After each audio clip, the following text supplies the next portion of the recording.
Hey guys, if you want to visit the Grapevine Vintage Railroad, stick around for my tips and tricks to help you enjoy your day. Tip number 1, food and drink. You cannot bring outside food and drink on the train to eat while you are traveling. You'll want to plan to eat lunch before you get on the train. They do have a picnic table outside the station that you can eat at, or there are many restaurants around the city of Grapevine that you could plan to eat at before you get on the train. Now, if you do get hungry while on the train, they do have snacks and drinks that you can purchase. At the time we went, you could purchase snacks for anywhere from $1 to $3. Tickets. You can purchase tickets at the train on the day that you want to go, or you can also pre-purchase your tickets online. If you have a group of 12 or more, you can also call the office and find out what their group discount rate is and get a discount for your group. My next tip is about the seating area. We chose to sit in the economy seating, which is the outdoor seating area, and it has open windows.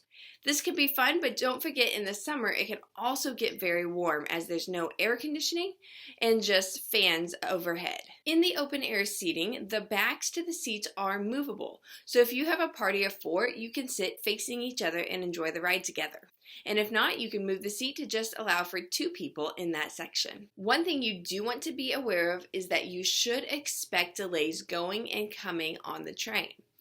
The train shares the track with many other trains that have priority over the Vintage Railroad, so you do have to stop when other trains are occupying the tracks ahead of you. This can shorten your time in the Stockyards if you are delayed while you are traveling to the Stockyards. If you were to get to the Stockyards on time, you would have about an hour and a half down at the Stockyards to look around and do whatever you wanted to do. Because of this, and because you could be delayed and shorten that time, you will want to have a plan before you get to the Stockyards of what you want to do once you get off the train. When we went, there were a lot of people there as well, so it did slow down the things that we could go do. The cattle drive. At the time we went, the cattle drive started at 4 p.m.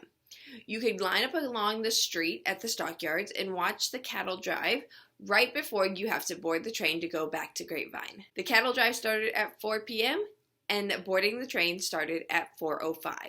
The cattle drive is right next to where the train boards. So you can plan on watching the cattle drive and then getting right on the train. Where the train pulls into the station at the Stockyards, there is a lot of shopping. So if you wanted to do shopping just in that area, there are many options to choose from. You could also venture out to see the Coliseum where the rodeo takes place, eat at one of the restaurants down there if you have time, or visit a museum that is at the Stockyards. You just want to make sure that you have plenty of time to get back to the train before it heads out. And lastly, bathrooms. When you get to the train station in Grapevine, they do have bathrooms available before you get on the train. Once you're on the train, you can use the bathroom that are in any of the cars that are air conditioned. You can walk between the train cars to use those bathrooms if needed. Those are my tips and tricks for traveling on the Grapevine Vintage Railroad. If you have been on the railroad before and have any other great tips, leave them in the comments. Thanks for watching, and I hope you enjoy your visit to the Grapevine Vintage Railroad and the Fort Worth Stockyards.